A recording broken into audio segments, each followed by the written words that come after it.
Before going to bed, I overheard my daughter plotting to take everything I owned. I'm standing at the top of my staircase right now, hand gripping the railings so tight my knuckles have gone white. Down below, through the crack under the kitchen door, I can see light. And I can hear voices. Clara's voice. Victor's voice. And they're talking about me like I'm already dead. My name is Gerald Whitmore. I'm 74 years old. I built this house with my own 2 hands, raised my daughter alone after her mother died, and I thought, God, I really thought, that love and sacrifice meant something. That they'd protect you from the worst kinds of pain. I was wrong. Let me ask you something. Have you ever loved someone so deeply that even their betrayal feels like your own failure? Like maybe if you'd been smarter, better, more careful, you could have stopped it before it started? That's what I'm feeling right now. My heart's pounding so hard I can hear it in my ears, louder than the wind rattling the windows. March nights in Pennsylvania get cold like this, the kind of cold that seeps into your bones and makes the whole house creak like it's trying to warn you about something. Hi viewers, kindly tell us where you're watching from and what time it is. Warm welcome to the family. Enjoy the story. I came downstairs because I couldn't sleep. Nothing unusual about that at my age. I was just going to get a glass of water, maybe sit in my chair by the window for a while. But then I heard Victor's voice, low and oily, drifting out from under the kitchen door. We need to push him to sign before the week's over.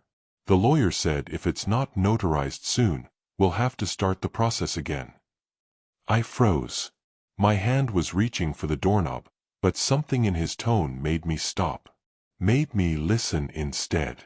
Clara spoke next. My Clara. The little girl who used to fall asleep on my shoulder watching old westerns. Her voice was quiet, uncertain. I don't like rushing him. He's been through enough, Vic. Victor laughed. Not the kind of laugh you share with someone you love.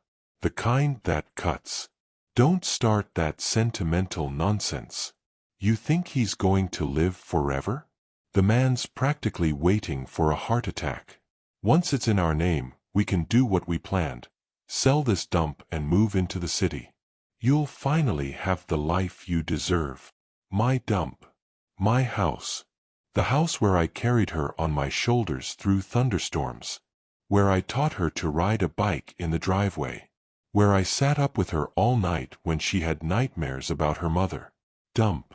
I heard the clink of glass. Wine, probably. They were celebrating. Planning my funeral before I was even gone. But what if he finds out? Clara asked. Her voice was small, scared. Like she knew what they were doing was wrong but couldn't figure out how to stop. He still reads everything before he signs. He's not stupid. Then make him trust you more, Victor snapped. You're his daughter, for God's sake. You can't handle your own father. Silence. Long enough that I could hear my own breathing, shallow and shaky. I'll do it, Clara finally said. But if he finds out what the house is worth, he won't. That's why I told you to keep that part quiet. You just tell him it's about simplifying inheritance, keeping things clean. He loves you. He'll sign anything you put in front of him.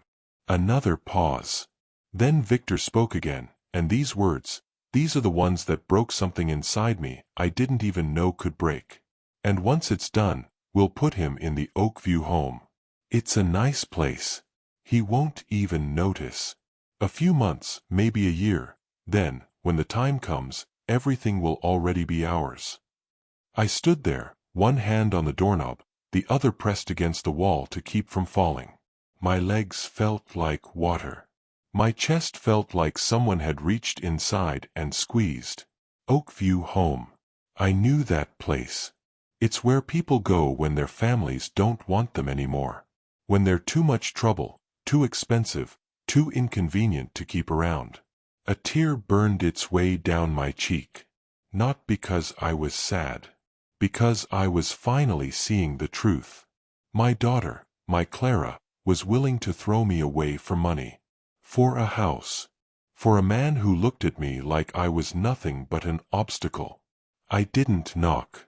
Didn't burst through the door and demand answers. You don't swing a hammer until you know exactly where to strike. My father taught me that when I was 10 years old, and I've never forgotten it. Instead, I turned around. Walked back up those stairs as quiet as a ghost, each step heavier than the last. I left the glass of water behind. I didn't need it anymore. When I got back to my room, I sat on the edge of my bed and stared at the wall. At the picture of Clara when she was 6, gap-toothed and grinning, holding up a toy hammer I'd given her for Christmas. I thought I was teaching her how to build things.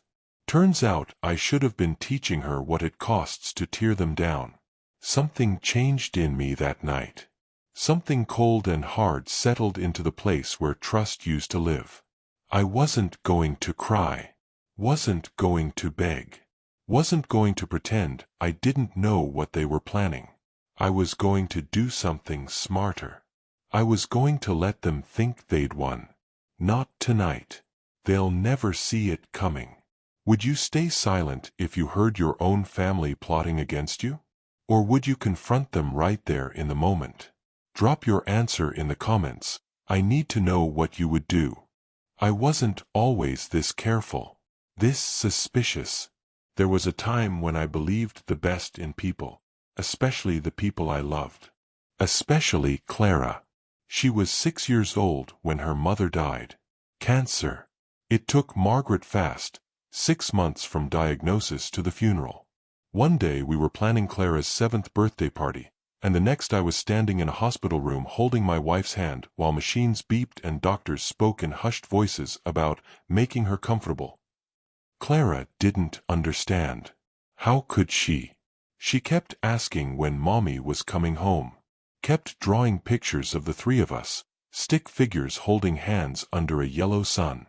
I still have those drawings in a box somewhere, tucked away where I don't have to look at them unless I want to remember what hope used to feel like. After Margaret died, it was just the two of us. Me and Clara against the world.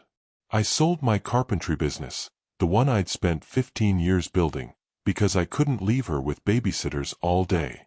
Couldn't stand the thought of her coming home to an empty house, wondering if I'd disappear too. So I took odd jobs. Fixed cabinets. Built decks. Patched roofs. Anything that let me work during school hours and be home when she walked through that door at 3:15 every afternoon. We had our routines. I'd make her a snack, usually peanut butter crackers and apple slices, and we'd sit at the kitchen table while she told me about her day. Who said what at recess? What book they were reading in class. Little things that felt enormous because they were hers. At night, we'd watch old westerns together. Black and white movies where the good guys always won and justice was simple. Clara loved them almost as much as I did. She'd curl up next to me on the couch, her head on my shoulder, and we'd stay like that until she fell asleep. Then I'd carry her upstairs, tuck her in, and kiss her forehead. "Daddy," she said once, when she was maybe 8 or 9, "when I grow up, I'm going to take care of you forever." I smiled. Ruffled her hair. "You don't have to worry about that, sweetheart. That's my job." "No," she insisted, serious in the way only kids can be. "I mean it. You take care of me now, so I'll take care of you later. That's how it works." I believed her. God help me, I believed every word. She was a good kid. Smart. Kind. The type who brought home stray cats and cried when we had to take them to the shelter. She got straight A's without me having to push. Made friends easily. Teachers loved her. But somewhere along the way, I'm not sure exactly when, something shifted.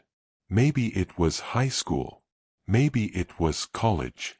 Maybe it was just the world getting its claws into her, showing her that kindness doesn't pay the bills and love doesn't buy the things she saw her friends buying. By the time she graduated, Clara had stopped talking about taking care of me.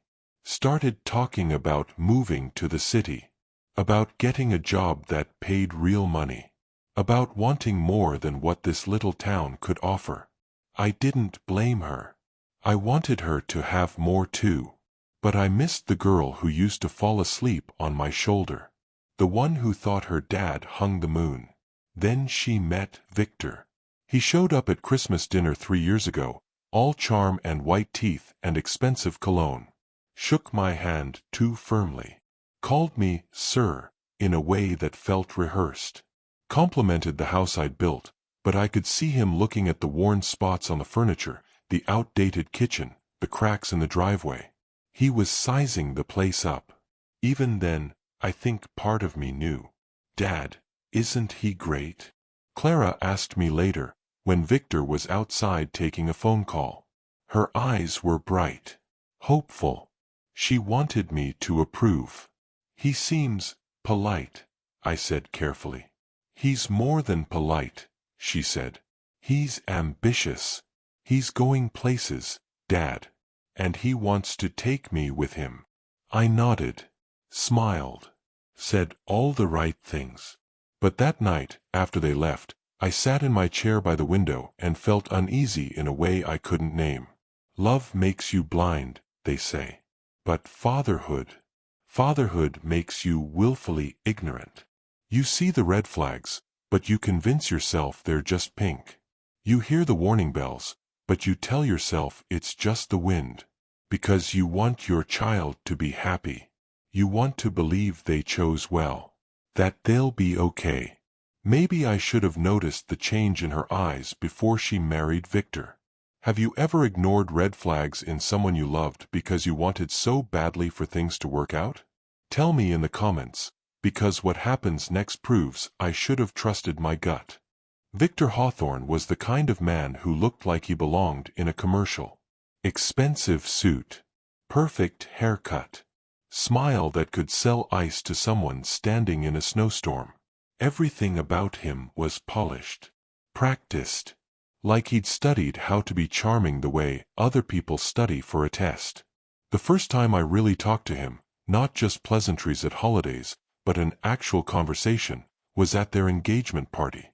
Clara had rented a small venue downtown, nothing fancy, but nice enough. White tablecloths, string lights, a cake with too much fondant.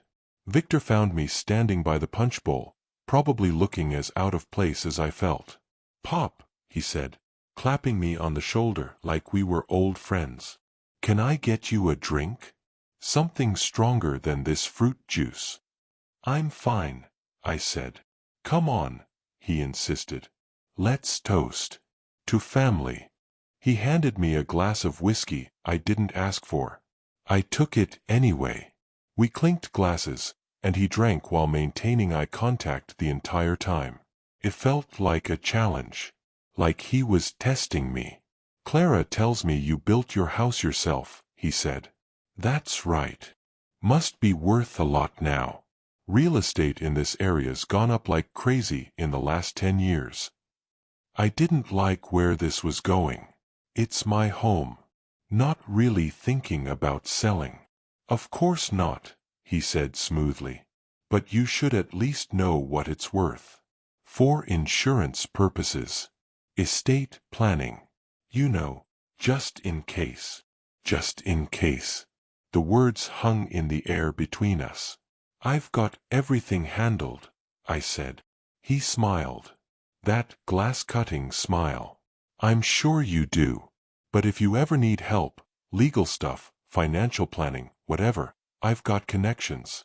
Good people. They could make sure everything's taken care of properly." I nodded, took a sip of the whiskey. Let him think I was considering it. But what I was really thinking was, this man doesn't care about me. He cares about what I have. After they got married, the visits became more frequent. Clara and Victor would come by every few weeks, always with some excuse. Helping with yard work. Checking on me. Bringing groceries I didn't need. At first, I thought it was sweet. Then I noticed Victor was always looking at things. the foundation, the roof, the land. He'd ask questions that seemed innocent but weren't. How much property do you have here, Pop? 2 acres. When was the last time you had the place appraised? Ever thought about downsizing? Big house like this for one person seems like a lot of work. Clara would shoot him looks sometimes. Little warning glances that said not now or too obvious. But Victor didn't seem to care. He had an agenda, and subtlety wasn't part of it. One afternoon, about 6 months after the wedding, Victor sat down across from me at the kitchen table. Clara was upstairs looking for something. It was just the two of us. Pop, he said, I'm going to be straight with you. This house, it's too much for you to handle alone. The stairs are dangerous. The maintenance is expensive. What if something happens and no one's here to help? I'm managing fine, I said. For now, he said. But what about next year? 5 years from now? Clara worries about you constantly. It's affecting her. Our marriage. I looked at him. Really looked at him. And I saw it then, the calculation behind his eyes. The way he was framing this like he was doing me a favor when really, he just wanted me out of the way. What are you suggesting? I asked. Just that maybe it's time to think about your options. Assisted living. Somewhere safe. Somewhere Clara doesn't have to worry. I wanted to tell him what I thought of his options. Wanted to throw him out of my house and tell him not to come back. But I didn't. Because Clara loved him. And because I wasn't ready to burn that bridge yet. I'll think about it, I said. Victor smiled. Patted my hand like I was a child. That's all we're asking. When Clara came back downstairs, Victor was all charm again. Laughing. Joking. Playing the role of the perfect son-in-law. But I'd seen the mask slip. And now I couldn't unsee it. That night, after they left, I sat in my chair and thought about Margaret. About what she would have said if she'd met Victor. She always had good instincts about people. Better than mine. I think she would have told me to be careful. To protect myself. To not let love, even love for our daughter, make me stupid. And that's when Victor suggested I get my affairs in order. If you think love can make people blind, hit that like button, because what comes next will make you question everything you thought you knew about family loyalty. The conversation happened on a Thursday, March 5th. I remember because it was the same date Margaret and I got married, 38 years earlier. I'd been thinking about her all day, wondering what she'd make of the mess our daughter had become. Clara and Victor arrived Friday evening. They said they were staying the weekend to help me with paperwork, taxes, insurance, updating my will. All the boring adult stuff that supposedly needed attention. I didn't argue. Didn't see the point. At 74, you learn to pick your battles. Saturday passed normally. We ate dinner together. Watched a movie. Clara seemed distracted, kept checking her phone, but I figured it was work. Victor was his usual self, charming on the surface, calculating underneath. That night, I went to bed around 10. But sleep wouldn't come. Never does when something's bothering you, and something had been bothering me for weeks. I couldn't put my finger on it, just this gnawing feeling that things weren't right. Around midnight, I gave up. Threw off the covers and decided to go downstairs for water. My throat was dry, and maybe a glass of cold water would help me settle. I moved slowly down the stairs. At my age, you don't rush. One wrong step and you're in the hospital with a broken hip, and then you really do end up in a nursing home whether you like it or not. The house was dark except for a thin line of light under the kitchen door. I figured Clara couldn't sleep either. Maybe we could talk.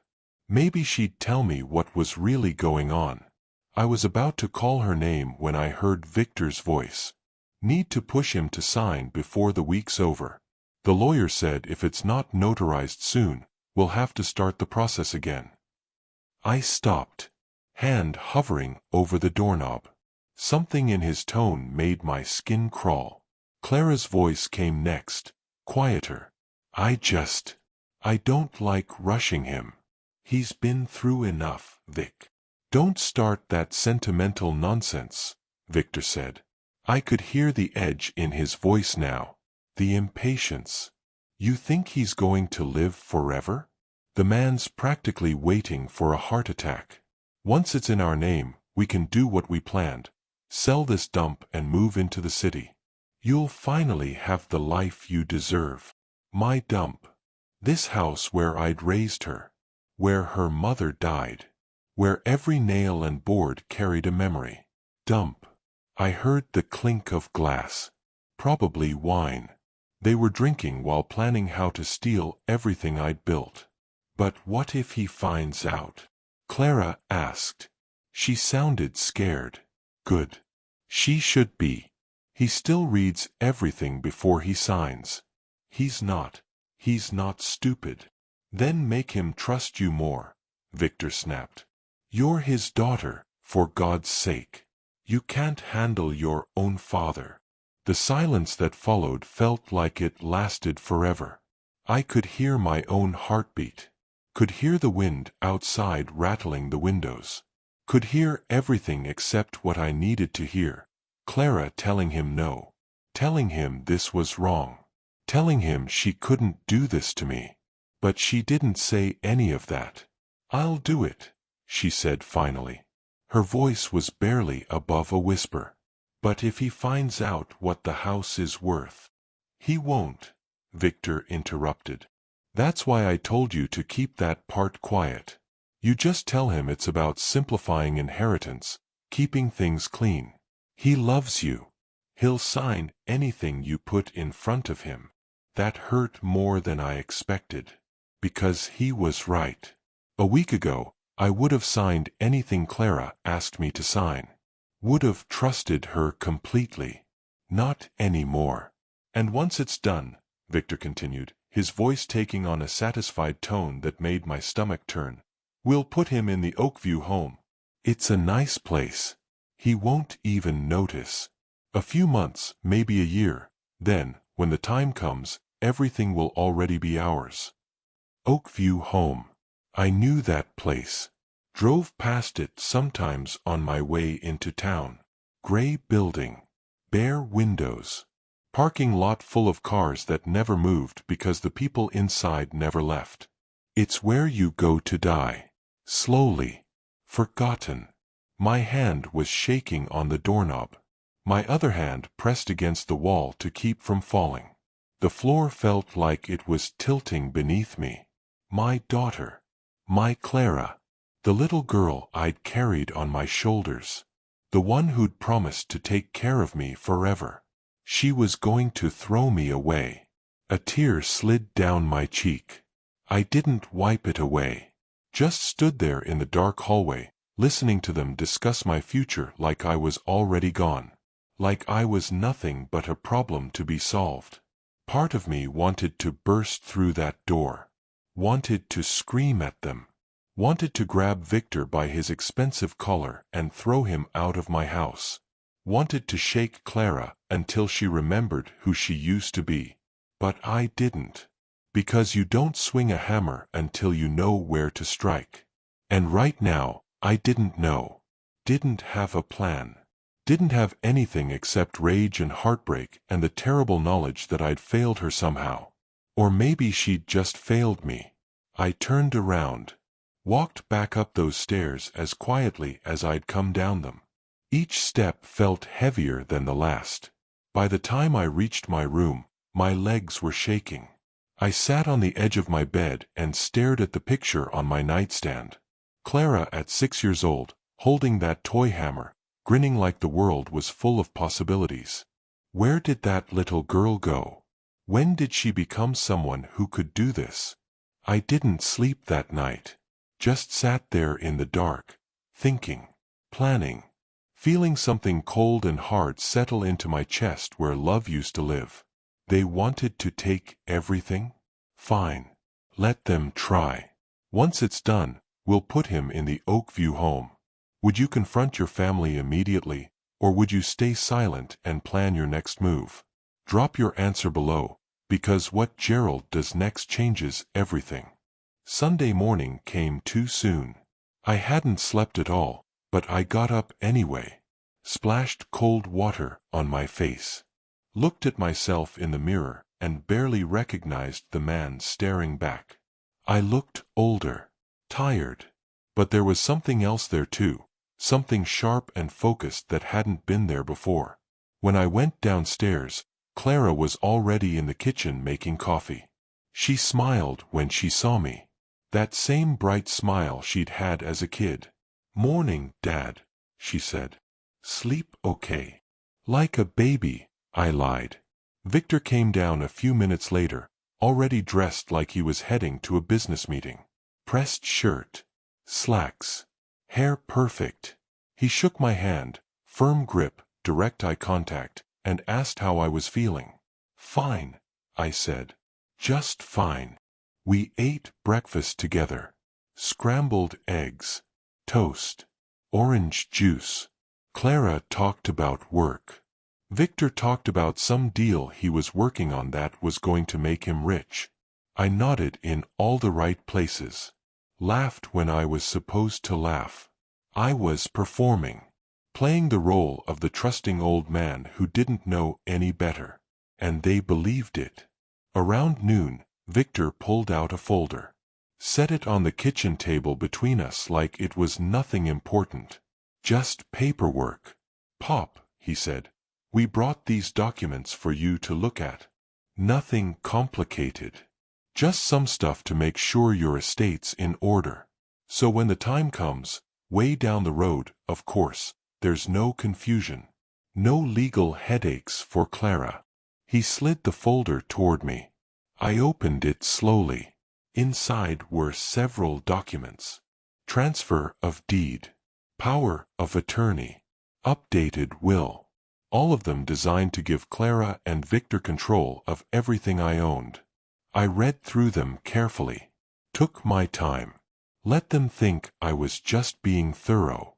But really, I was memorizing every detail. Every clause. Every trap they'd set. "This seems like a lot," I said finally. "It's standard stuff," Victor assured me. "My lawyer drafted it. Very straightforward. Just protects everyone involved.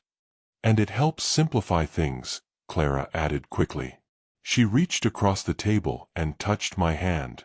"I know this is hard to think about, Dad. But it's important. It means I won't have to deal with probate or any of that legal mess if something happens. If something happens. Not when. If. Like they were hoping it would happen soon." I looked at Clara. Really looked at her. Searched her face for some sign of the girl she used to be. Some hint of guilt or shame or second thoughts. But all I saw was impatience. She wanted this done. Wanted it over with. "Okay," I said. "Where do I sign?" Victor's face lit up. He pulled out a pen, expensive probably, and pointed to the lines where my signature was needed. 3 documents. 6 signatures total. I signed them all. Slowly. Carefully. Made sure my handwriting was clear. When I was done, Victor gathered up the papers like they were made of gold. "I'll get these notarized tomorrow," he said. "And filed by the end of the week. You did the right thing, Pop. The right thing." The words tasted like ash. They left that afternoon. Clara hugged me goodbye. Told me she loved me. Said she'd call later in the week. Victor shook my hand again. Smiled that sharp smile. "Take care of yourself, Pop. We'll see you soon." I watched them drive away from my front window.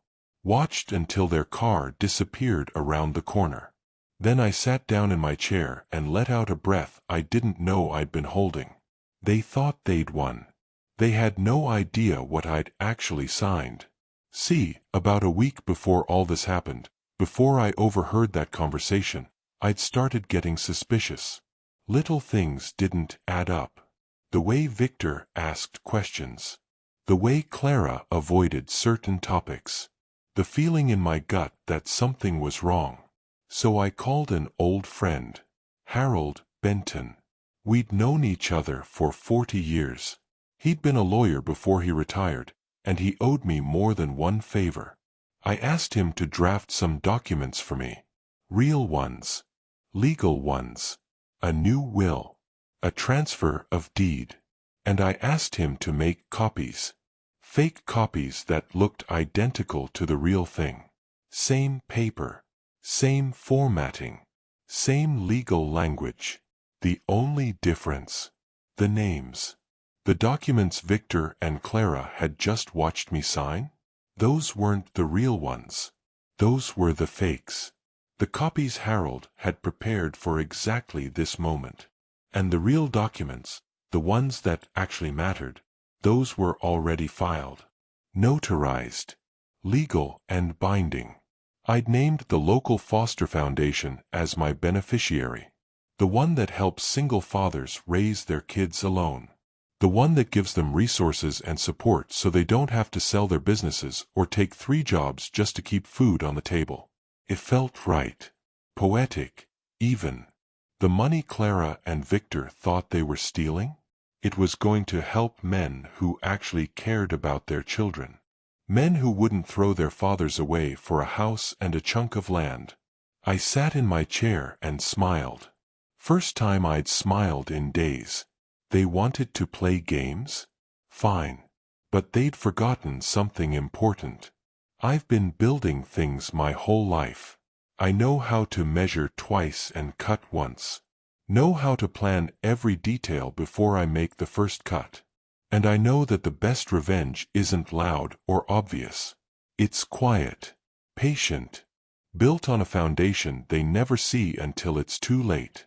He visits the old lawyer friend, Harold Benton, with a mysterious folder. Would you forgive or fight back?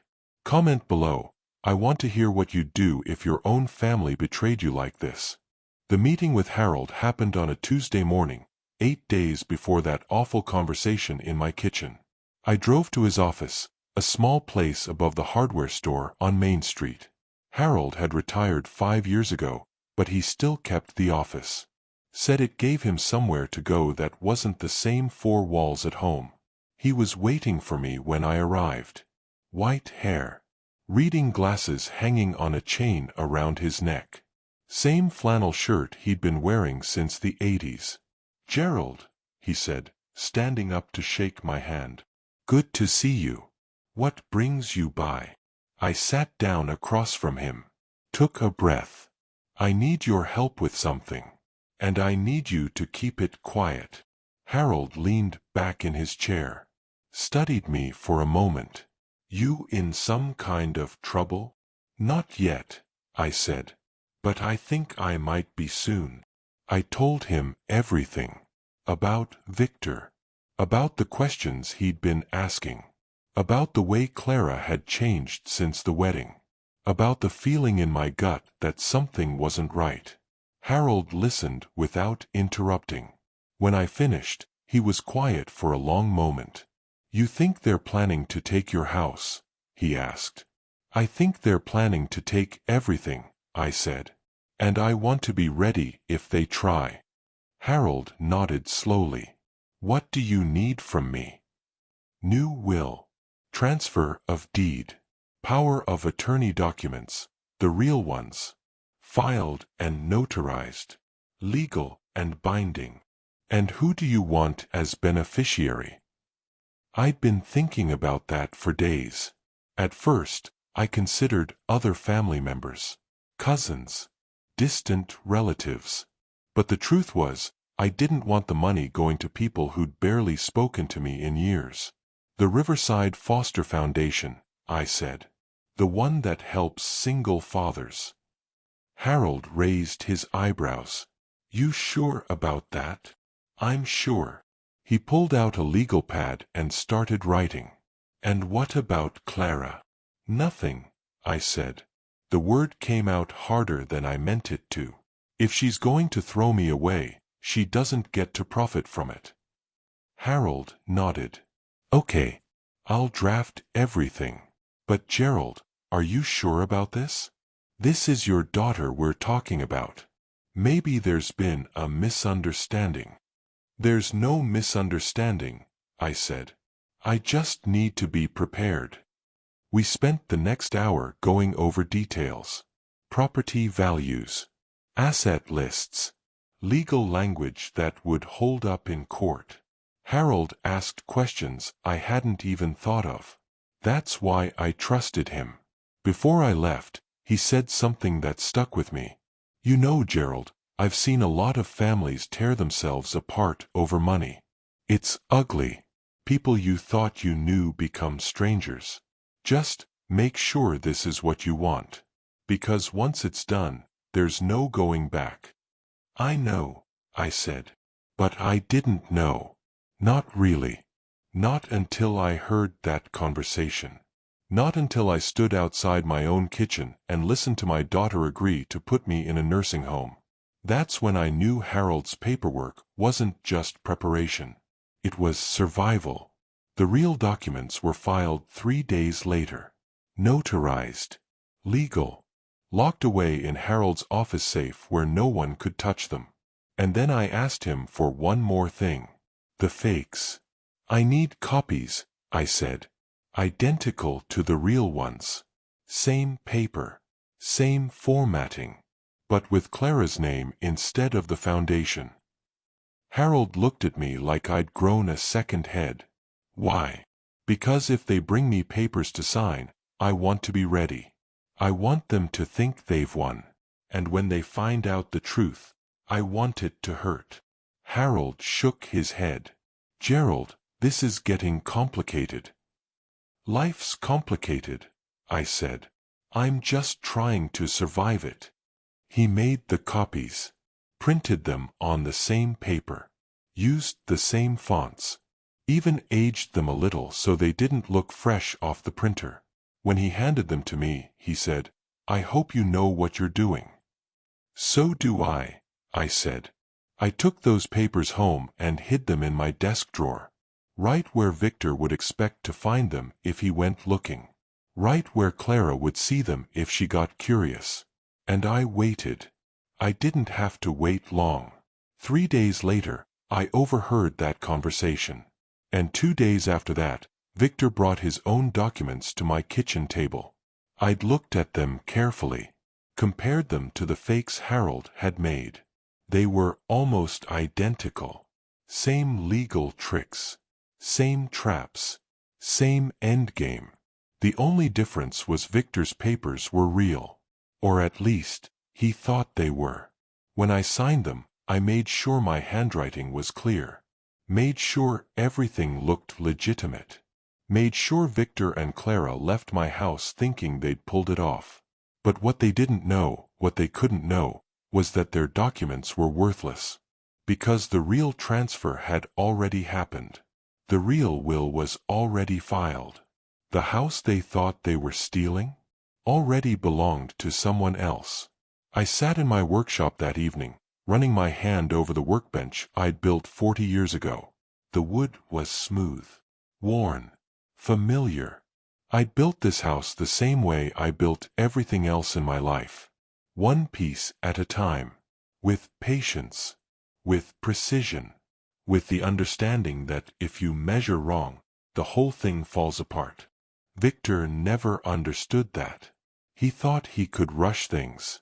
Thought he could pressure me into signing without reading. Thought love made me stupid. He was wrong. Love made me careful. Made me protective. Made me willing to do whatever it took to make sure the people who deserved help got it, even if that meant my own daughter got nothing. I picked up my hammer. Old Stanley with the wooden handle. I'd used it to build this house. To teach Clara how to drive a nail straight. To fix 1,000 broken things over the years. Now I was using it to tear down the lies she'd built. You should have read the fine print, Victor. Never underestimate an old man who's had time to think. If you want to see how this story ends, make sure you're subscribed, because the next part will shock you. The day Victor brought the papers, something in me finally settled. The anger, the hurt, all of it crystallized into cold, sharp focus. I watched him pull out that folder like he was doing me a favor. Watched Clara fidget with her coffee cup, unable to meet my eyes. Watched them perform this little play they'd rehearsed. And I performed right back. Where do I sign? I'd asked. Simple. Trusting. Exactly what they expected. Victor's face had lit up like Christmas morning. He pointed to the signature lines with his expensive pen, probably cost more than I spent on groceries in a month. I signed slowly. Made it look like my hands were shaking from age when really, they were shaking from rage. 3 documents. 6 signatures. Each one a nail in their coffin. When I finished the last signature, Victor practically snatched the papers off the table. Held them like they were treasure maps. I'll get these notarized tomorrow, he'd said. Filed by Friday. You did the right thing. Pop Clara's going to be taken care of now. No more worries. No more worries. Right. I'd smiled. Patted his hand. Played the grateful old fool they needed me to be. After they left, I sat in my chair and felt nothing. Not satisfaction. Not relief. Just emptiness where something important used to be. But the emptiness didn't last long. Because the next morning, I got a phone call. Gerald. Harold's voice came through the line. Got some interesting news. Apparently someone tried to file a property transfer at the county clerk's office this morning. Let me guess, I said. Victor Hawthorne. Bingo. They rejected it. Told him there was already a transfer on file. A recent one. Dated 2 weeks ago. I smiled. First real smile I'd had in days. What did he say? Got angry. Started yelling about fraud. Making threats. They escorted him out of the building. Good. Gerald, Harold said carefully. You know this isn't over, right? He's going to come after you. Going to demand answers. Let him, I said. I've got nothing to hide. That wasn't entirely true. I had plenty to hide. But it was all legal. All documented. All done by the book. Victor couldn't touch me. The call came 3 days later. Clara. Not Victor. She sounded upset. Dad, we need to talk. Can we come over? Of course, I said. I'm always here. They showed up that afternoon. Victor looked different. The polish was gone. His shirt was wrinkled. His hair wasn't perfect. He looked like a man who'd just realized he'd been outplayed. Clara looked worse. Eyes red. Face pale. Like she hadn't slept. They sat down in my living room. Victor didn't waste time with pleasantries. What did you do? He demanded. I'm sorry. I said calmly. The house. The property. We went to file the transfer and they said it was already done. That you'd already signed everything over to some charity. What the hell is going on? I looked at him. Let the silence stretch. Let him sweat. I protected my assets, I said finally. Something you suggested I do, if I remember correctly. We had an agreement. Victor's voice was rising now. You signed the papers. We witnessed it. You can't just. I signed papers, I interrupted. But not the ones you thought. Clara's hand went to her mouth. Dad, what are you saying? I turned to her. My daughter. The one I'd raised alone.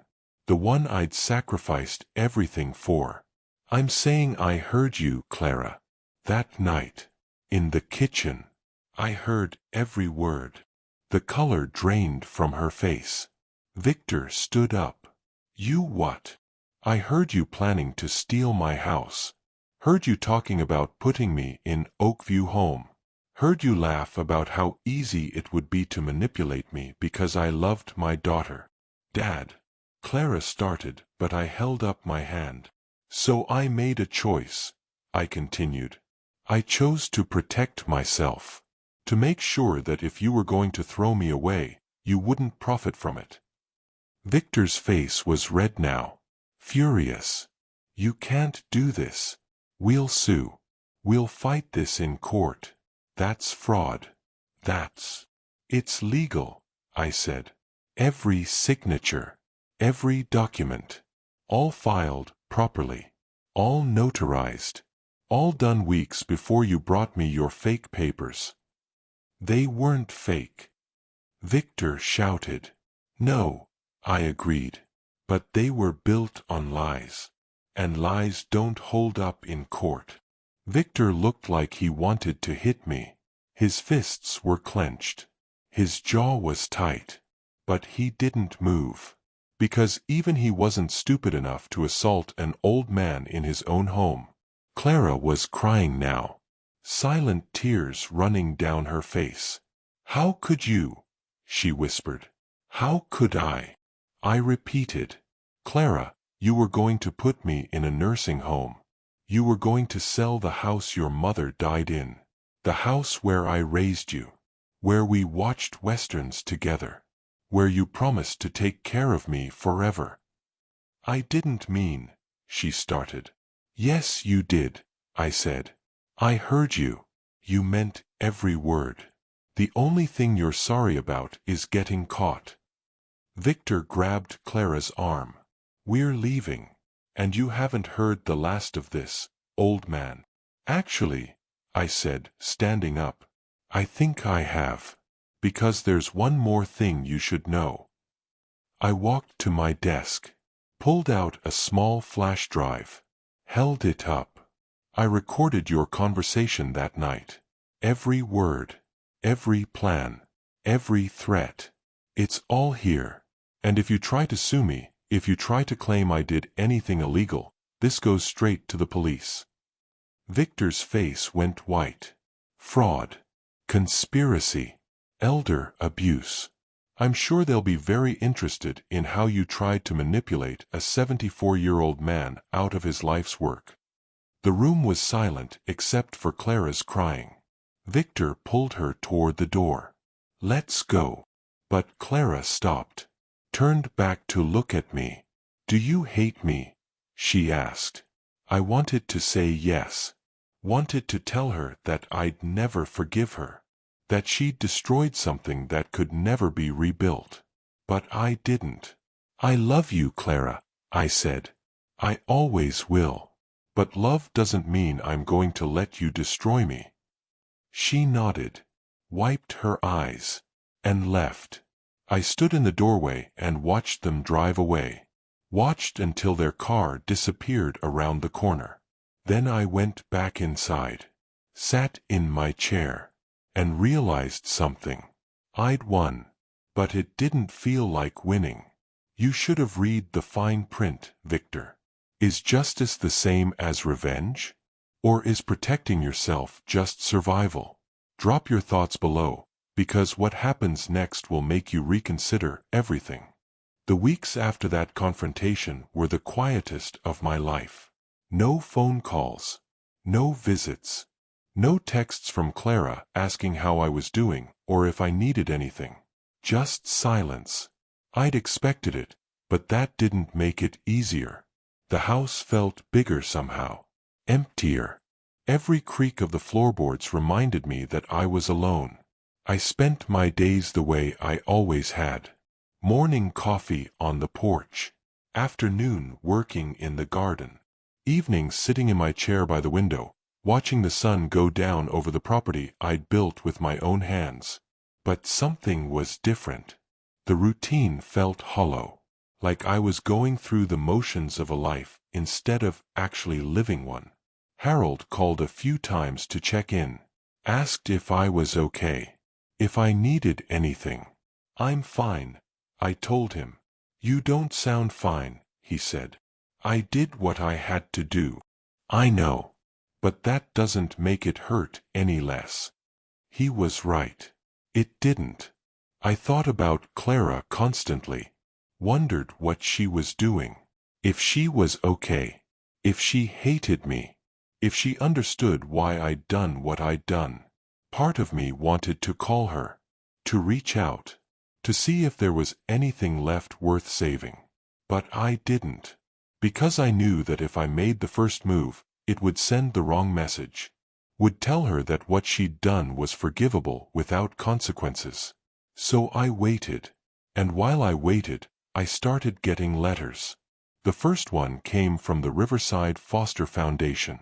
A thank you note explaining how much my donation would help, how many single fathers they could support with the resources I'd provided, how many kids would grow up knowing their dad didn't have to choose between being present and putting food on the table. It made me cry. First time I'd cried since Margaret died. Not from sadness, but from something else. Something like purpose. The second letter came from a man named Marcus. He was 32. His wife had left him with 2 kids, ages 5 and 7. He'd been about to lose his apartment because he couldn't afford childcare and rent and still work enough hours to survive. The foundation had helped him, given him resources, connected him with affordable childcare, helped him find a better job with flexible hours. "Because of you," he wrote, "my kids still have their dad. And I still have hope." I read that letter 3 times. Put it on my refrigerator where I'd see it every morning. Then I started getting more letters. Dozens of them. From fathers who'd been helped. From kids who got to grow up with parents who didn't have to sacrifice everything just to survive. And slowly, so slowly I almost didn't notice, the emptiness started to fill with something else. Not happiness. Not peace. But something close to both. I'd lost my daughter, but I'd helped dozens of other daughters keep their fathers. Maybe that was enough. Maybe it had to be. One afternoon, about a month after the confrontation, I was working in my garden when I heard a car pull up. I didn't turn around. Figured it was Harold or maybe the mailman. Then I heard her voice. "Dad." I froze. Hand in the dirt. Heart pounding. "Dad, can we talk?" I turned around slowly. Clara was standing at the edge of my garden. Alone. No Victor. No expensive clothes or perfect makeup. Just Clara in jeans and a t-shirt, looking younger and more scared than I'd seen her in years. "Where's Victor?" I asked. "Gone," she said. "He left. Said he couldn't be with someone whose family was so messed up." I almost laughed. Almost. That's rich coming from him. "I know." She looked down at her hands. "Dad, I need to tell you something." "Okay." "I'm sorry." The words came out broken. "I'm so sorry. What I did, what we planned, it was wrong. It was horrible. And I don't expect you to forgive me. But I needed you to know that I know. That I understand what I almost did to you." I didn't respond. Just waited. "Victor, he got arrested," she continued. "Turns out he had warrants. Fraud charges from before we even met. The police came looking for him and found all his paperwork. All his schemes. He's been scamming people for years. And I was just another mark." "I'm sorry," I said. And I meant it. Despite everything, I didn't want to see my daughter hurt. "Don't be," she said. "I deserved it. I let him convince me that you were the problem. That your house was wasting away with you in it. That we'd be doing you a favor by taking over. I believed him because I wanted to believe him. Because it was easier than admitting I'd become someone I didn't recognize. She wiped her eyes. I don't know if you can ever forgive me, Dad. But I'm in therapy now. I'm trying to figure out who I am without him. Without the lies. And I wanted you to know that. I stood up, brushed the dirt off my hands, looked at my daughter, really looked at her, and saw the little girl she used to be. The one who'd fallen asleep on my shoulder. The one who'd promised to take care of me forever. She was still in there, buried under mistakes and bad choices and the weight of her own guilt. But she was still there. Dad, they just took Victor away in handcuffs. Can you ever truly forgive someone who betrayed you? Stay tuned, because the final chapter will answer that question in a way you never expected. Clara stood in my garden looking small, broken, like a child waiting to be told she was still loved despite everything. I didn't rush to her, didn't immediately offer comfort, because this wasn't about making her feel better. This was about truth. Come inside, I said finally. We should talk properly. She followed me into the house, sat down at the kitchen table, the same table where Victor had handed me those papers. The same table where I'd signed away nothing while they thought they were taking everything. I made coffee, 2 cups, set one in front of her and sat down across the table. Tell me everything, I said. So she did. She told me about how Victor had seemed perfect at first. Charming, ambitious, full of plans for their future. How he'd talked about building a life together in the city. How he'd made her feel like she deserved more than this small town could offer. He'd ask about you, Clara said. About the house. About your finances. At first, I thought he was just being interested. Being a good son-in-law. But then the questions got more specific. More pointed. When did you realize what he was doing? I asked. She was quiet for a long moment. I think I always knew. Deep down. But I didn't want to see it. Because if I admitted what he was, I'd have to admit what I'd become. And what had you become? Someone who was willing to betray her own father for money. She started crying again. Someone who forgot everything you taught me about loyalty and love and doing the right thing even when it's hard.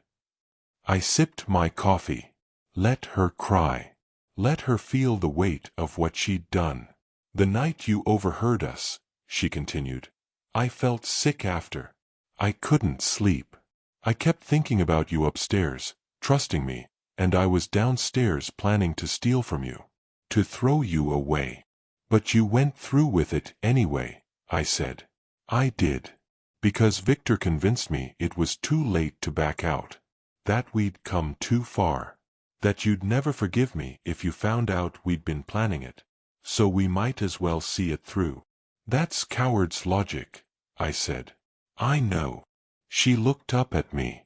Eyes red. Face blotchy. I know, Dad. And I've been living with that knowledge for weeks.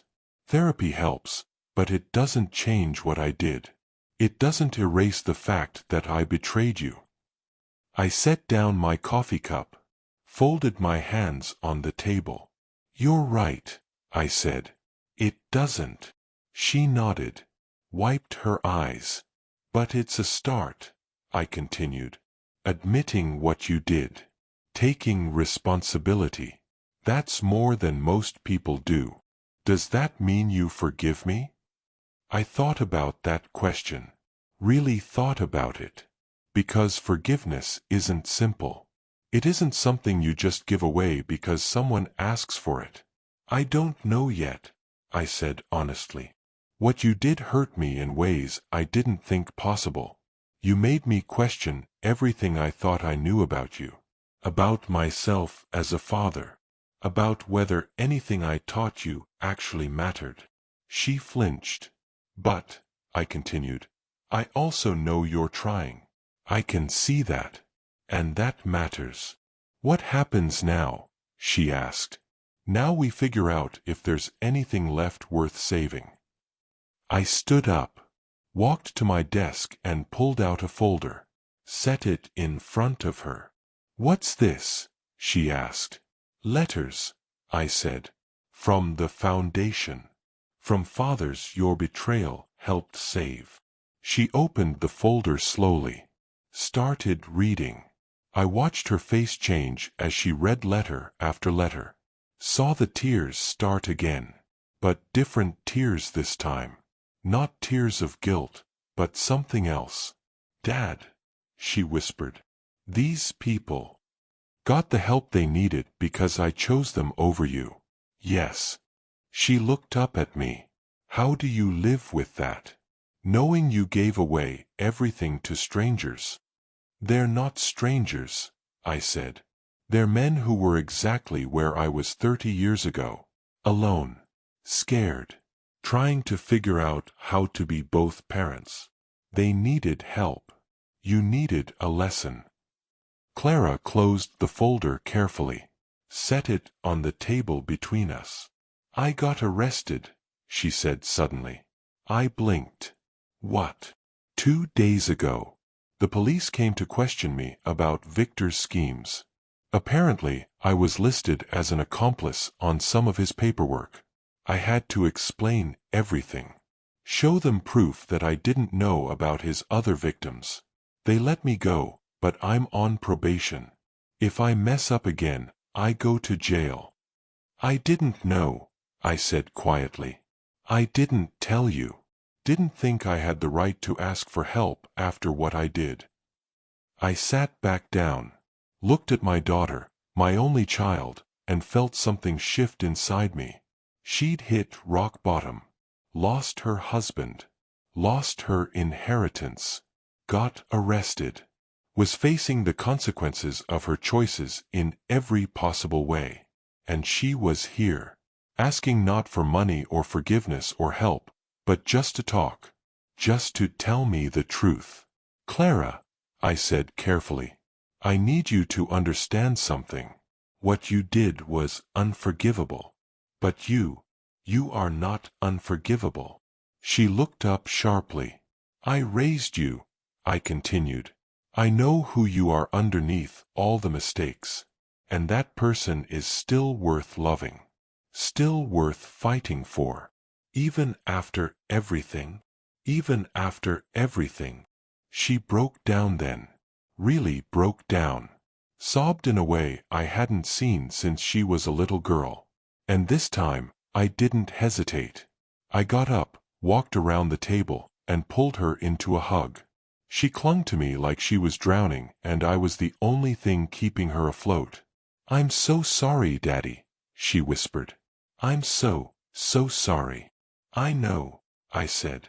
I know. We stood like that for a long time. Father and daughter. Broken but not destroyed. When she finally pulled away, I said, this doesn't fix everything. You understand that, right? This is just the beginning. I understand. You're going to have to earn back my trust. Prove that you've changed. That therapy isn't just words but actual transformation. I will, she said. However long it takes. Whatever I have to do. I nodded. Okay then. Let's figure this out. Together. She smiled. Small. Tentative. But real. And for the first time in weeks, I felt something like hope.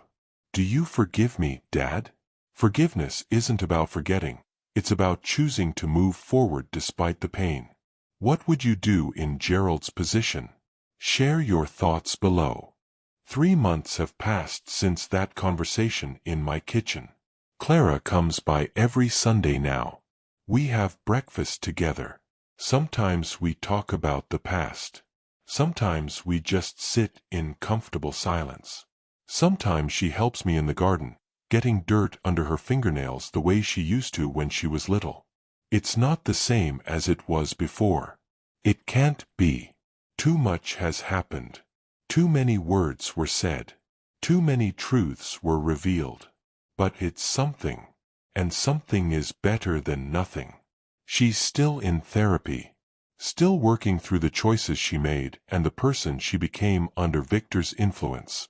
Some days are harder than others. Some days she shows up at my door crying, apologizing again for things we've already talked about. I let her. Because healing isn't linear. It's messy and complicated and full of steps backward before you can move forward. Victor's in prison now. 3 years for fraud. Conspiracy. Identity theft. Turns out I wasn't his first victim. Just the only one who saw him coming before it was too late. Clara divorced him. Took back her maiden name. Started over in a small apartment across town. She's working as a teacher's aide at the elementary school, helping kids with reading and math and all the little things that make childhood less scary. She says it reminds her of who she wanted to be before she lost her way. I'm proud of her for that. Told her so last week. She cried, said she didn't deserve my pride, but I disagreed. Growth deserves recognition. Change deserves acknowledgement.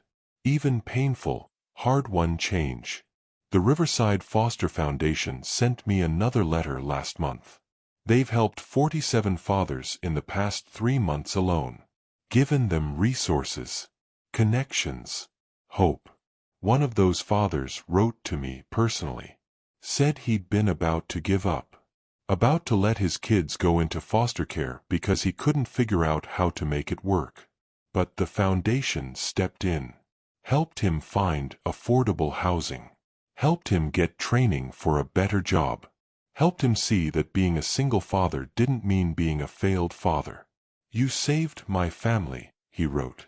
And you probably don't even know my name. But I'll never forget yours. I keep that letter in my pocket. Pull it out sometimes when the house feels too quiet. When I wonder if I made the right choice. It reminds me that betrayal doesn't have to be the end of the story. That pain can be transformed into purpose if you're willing to do the work. Harold stopped by yesterday. Brought coffee and donuts and sat with me on the porch. You doing okay? He asked. Yeah, I said. I think I am. Clara seems good. She's trying. That's all I can ask for. Harold nodded. You know, Gerald, what you did. Protecting yourself. Setting up that foundation, that took guts. A lot of people would have just rolled over. Let their kids take advantage. Convinced themselves it was love. Love isn't letting people destroy you, I said. I learned that the hard way. Still, Harold said. You could have been cruel about it. Could have cut her off completely. But you didn't. You left the door open just enough for her to find her way back. I thought about that. About the choice to forgive without forgetting. To love without being foolish. She's my daughter, I said finally. That doesn't change just because she made terrible choices. But it also doesn't mean I'm going to let her make those choices again. Sounds like wisdom to me. Maybe it was. Or maybe it was just survival dressed up in better words. The house still stands where I built it. The wood still creaks when the wind passes through. The garden still needs weeding. The porch still needs a fresh coat of paint. But it's mine. All of it.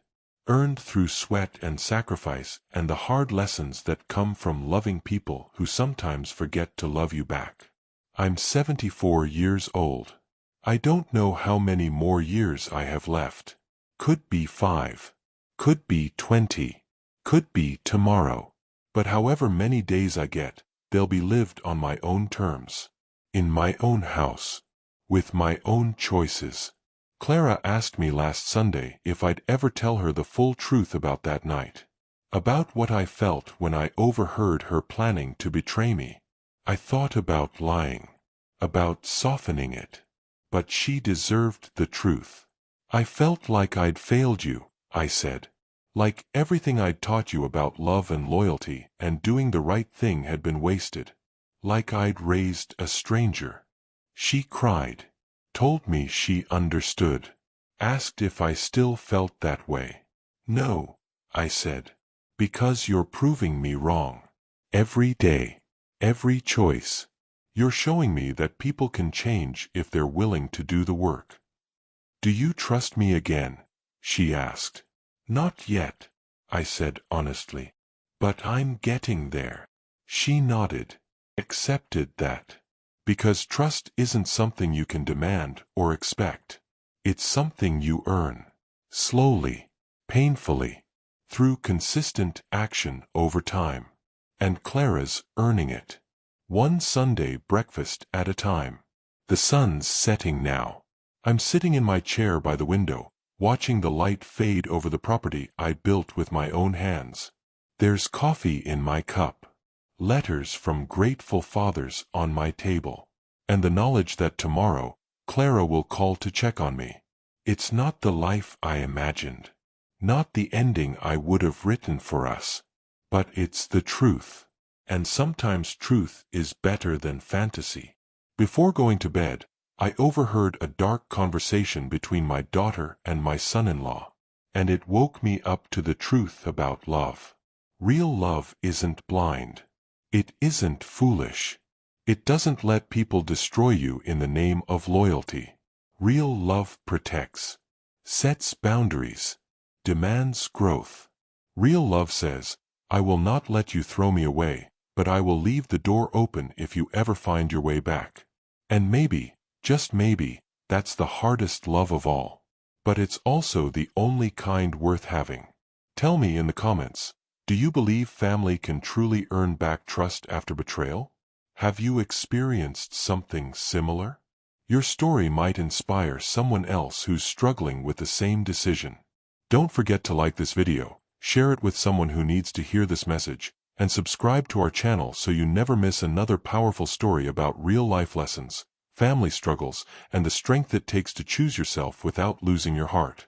Turn on notifications because next week's story will challenge everything you think you know about forgiveness and justice.